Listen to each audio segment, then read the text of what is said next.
दोस्तों नमस्कार। दोस्तों मैं बिमल शाही आप सभी लोगों का अपने चैनल में स्वागत करता हूं और उम्मीद करता हूं कि आप लोग सब लोग स्वस्थ होंगे एवं मस्त होंगे। सभी राष्ट्रवादियों और सनातनियों से ये निवेदन रहेगा कि आप लोग मेरे चैनल को सब्सक्राइब कर लीजिए और वीडियो को लाइक एवं शेयर भी कीजिए। दोस्तों आजकल मैं देख रहा हूं राहुल गांधी जो है अपने औकात से बहुत ज्यादा ऊंची ऊंची बातें कर रहे हैं। उनकी हैसियत क्या है, उनकी औकात क्या है, ये मुझे समझ में नहीं आता है। जो आदमी 99 चुनाव हारा है वो दूसरों के बारे में प्रिडिक्शन कर रहा है कि वो वहां से चुनाव हार जाएगा, वो वहां से चुनाव हार जाएगा। मतलब लगता है कि राहुल गांधी को चुनाव के बारे में कितनी बड़ी समझ है, कितना बड़ा ज्ञान है। अरे राहुल गांधी, तुम जो चुनाव जीता हुआ था तुम्हारे प्लेट में, वो चुनाव तो तुम जीत नहीं पाते हो। एक राज्यसभा में जहां बिल्कुल तुम्हें 28 में 28 वोट चाहिए और तुम्हारे पास 28 एमएलए थे, वहां तुम 28 वोट दिलवा नहीं पाते हो। और तुम बात करते हो कि प्रधानमंत्री मोदी वहां से चुनाव हार जाएंगे, वहां से चुनाव हार जाएंगे। आप राहुल गांधी का ये ओवर कॉन्फिडेंस वाला भाषण पहले सुनिए। कह रहा हूं, उसी एमपी ने बताया, राहुल जी यहां पे 3 बार सर्वे हुआ था। नरेंद्र मोदी जी वाराणसी से नहीं लड़ना चाहते थे, नरेंद्र मोदी जी अयोध्या से लड़ना चाहते थे। उनके सर्वेयर आए, 3 बार आए, नरेंद्र मोदी जी आए और सर्वेयर ने उनको कह दिया, नरेंद्र मोदी जी अगर आप अयोध्या से लड़ेंगे आप अयोध्या में हारेंगे, आप अयोध्या में मत लड़िए, क्योंकि अगर आप लड़ गए आपका राजनीतिक करियर अयोध्या में खत्म हो जाएगा। इसलिए अयोध्या से नहीं लड़े, वाराणसी से लड़े। और वाराणसी में हमने 1-2 छोटी गलती कर दी, नहीं तो वहां उनको निपट लेते। तो आपने देखा दोस्तों राहुल गांधी क्या कह रहा है। राहुल गांधी को किसी एमपी ने बताया है, मुझे लग रहा है कि वो एमपी कोई और नहीं अवधेश पासी ही होगा।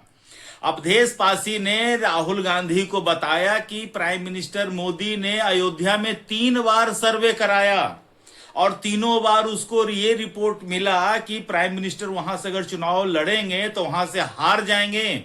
अरे अवधेश पासी, 2024 से पहले कोई इस दुनिया में तुम्हारे बाल बच्चों के अलावा कोई तुम्हारा नाम नहीं जानता था। चुनाव जीत जाना हार जाना is a matter of luck, labour and chance. तो तुम्हारे भाग्य में चुनाव जीतना था, अयोध्या से तुम जीत गए।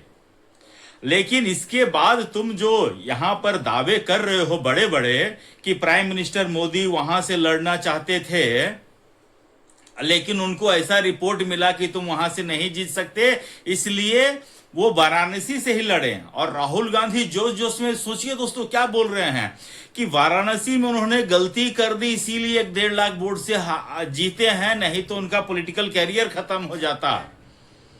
राहुल गांधी, जब से नरेंद्र मोदी राजनीति में घुसे हैं तब से तुम्हारी मंशा, तुम्हारी नहीं तुम्हारे पूर्वजों की मंशा भी, सोनिया गांधी हो और भी जितने बड़े बड़े कांग्रेस के नेता हैं, उनकी सिर्फ यही मंशा रही है कि किस तरह से एक चुनाव में नरेंद्र मोदी को हरा दें। तुम्हारा सफेद दाढ़ी वाला, सफेद बाल वाला जो आदमी है पवन खेड़ा, वो क्या कहता था कि हम देखना चाहते हैं कि नरेंद्र मोदी अपोजिशन में कैसे बैठते हैं, अपोजिशन में वो बैठे हुए कैसे दिखते हैं। और एक सदन नहीं चलने देने कोई बात तुम इतने उत्साहित हो कि तुम्हें लग रहा है कि तुम नरेंद्र मोदी को हरा दिए हो। अरे क्या हुआ, 2-4 बिल पास नहीं हो पाया तो क्या देश की जनता तुम्हें देख नहीं रही है कि कौन सदन चलने देना चाहता है और कौन सदन नहीं चलने देना चाहता है? देश की जनता सब देख रही है।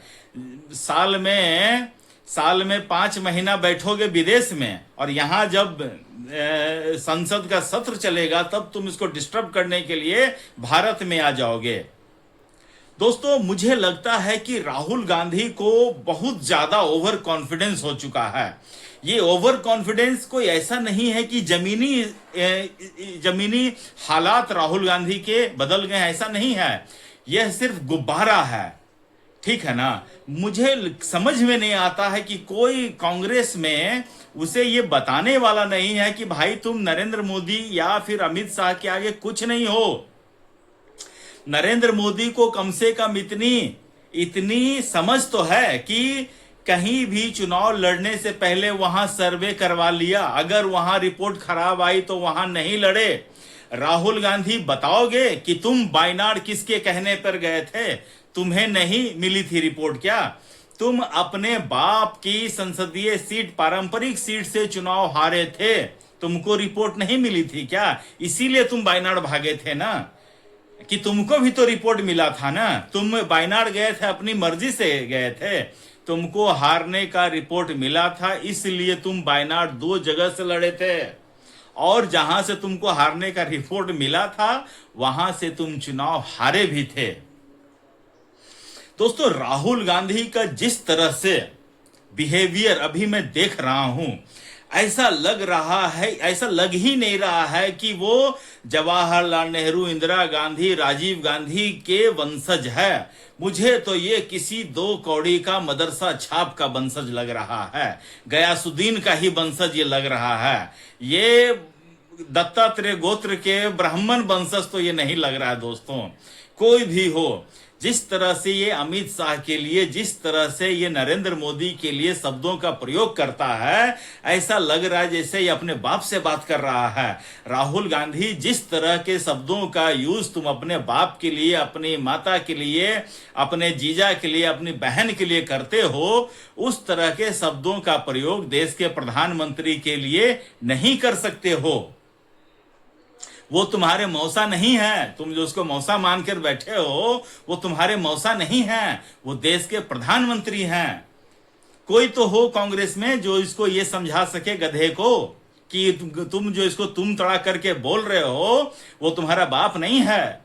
वो इस देश का, भारतवर्ष का प्राइम मिनिस्टर है, और वो कोई लूडो खेलकर नहीं आए हैं। वो देश में चुनाव लड़कर 1.5 लाख से ही वोट से क्यों न जीते हों, वो जीते हुए प्रत्याशी हैं। समझ गए ना, जीते हुए प्रत्याशी हैं। और एनडीए के जो संसद दल की बैठक है उसमें उनको नेता चुना गया है, तब जाकर वो प्राइम मिनिस्टर बने हैं। तुम्हारे बाप के जैसा नहीं बने थे कि दादी मरी है इधर, बाप विदेश से आया है, इसको बना दो भाई प्राइम मिनिस्टर। जवाहरलाल नेहरू पता है ना किस तरह प्राइम मिनिस्टर बने थे, वैसे नहीं बने हैं। लोकतांत्रिक तरीके से चुनाव लड़कर ये प्राइम मिनिस्टर बने हैं।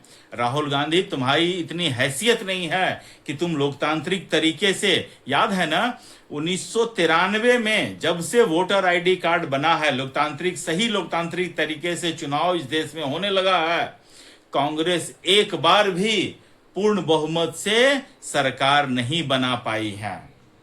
बताइए, कभी 1993 के बाद कभी कांग्रेस की पूर्ण बहुमत की सरकार है? ये लगता है कि 99, कभी 50 सीट, कभी 49 सीट, कभी 99 सीट, जितना जितना तीनों मिलाकर राहुल गांधी तुम्हारी सीटें आई है ना, उतना जो 2024 में भारतीय जनता पार्टी की खराब प्रदर्शन था, तब भी तुम तीनों मिलाकर भी इतना सीट नहीं ला पाए हो। ठीक है ना, ये स्थिति है। और अभी देखिए 350 सीट एनडीए की, 350 सीट है। कहां है आप? किस चक्कर में हैं आप? लोकतंत्र में बोलने का अधिकार है, विरोध प्रदर्शन करने का अधिकार है, आप उसके आड़ में लोकतंत्र को डिस्टर्ब कर रहे हैं, पार्लियामेंट के फंक्शनिंग को डिस्टर्ब कर रहे हैं, और इसे आप अपनी जीत मान रहे हैं।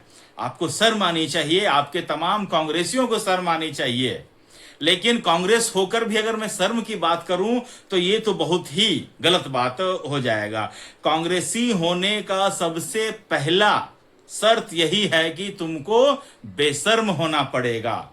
याद है ना, पवन खेड़ा बड़ी बड़ी बातें असम में कर आए थे, और जब असम की पुलिस खोजने पहुंची तो 1 महीना तक अंडरग्राउंड रहे थे, कैसे कार में ऐसे छुप के भागे थे। याद है ना, सफेद दाढ़ी वाले। तुम कांग्रेसियों को तो इतनी शर्म नहीं है कि तुम्हारी मालकिन तुमको नाम से नहीं जानती है, सफेद दाढ़ी वाला कहती है। इसके बाद भी तुम लोग डूब मरना चाहिए, कांग्रेसियों डूब मरना चाहिए। तुम लोग को तो मुंह पर कोई थूक भी दे तो तुम लोग को शर्म नहीं आएगा, तुम मुंह पोंछ कर आगे बढ़ जाओगे। तो ये तो कांग्रेसियों की स्थिति है। और राहुल गांधी, तुम जो इतनी बड़ी बड़ी बातें कर रहे हो, हम लोगों ने तुम्हारा चुनावी कौशल देख लिया है। तुम कितने अच्छे रणनीतिकार हो, हमने देखा है। हरियाणा के चुनाव में देखा है, महाराष्ट्र के चुनाव में देखा है, बिहार के चुनाव में देखा है, पश्चिम बंगाल के चुनाव में देखा है। कहां कहां नहीं चुनाव में तुम हारे हो, और उसके बाद तुम प्राइम मिनिस्टर मोदी के ऊपर इस तरह टिप्पणी कर रहे हो कि वहां से नहीं जीत पाएगा, ये हो जाएगा, वो हो जाएगा। कभी अपनी हैसियत तो देख लो, अपने बारे में तो बात कर लो राहुल गांधी। तो दोस्तों, आप मुझे कमेंट करके बताइए कि आपको क्या लगता है, राहुल गांधी ये जो ओवर कॉन्फिडेंस बोल रहा है, ये राहुल गांधी बोल रहा है या फिर ये फुला हुआ गुब्बारा है सिर्फ? कमेंट करके बताइए और अपना ख्याल रखिए, स्वस्थ रहिए, मस्त रहिए। तब तक के लिए नमस्कार, जय श्री राम।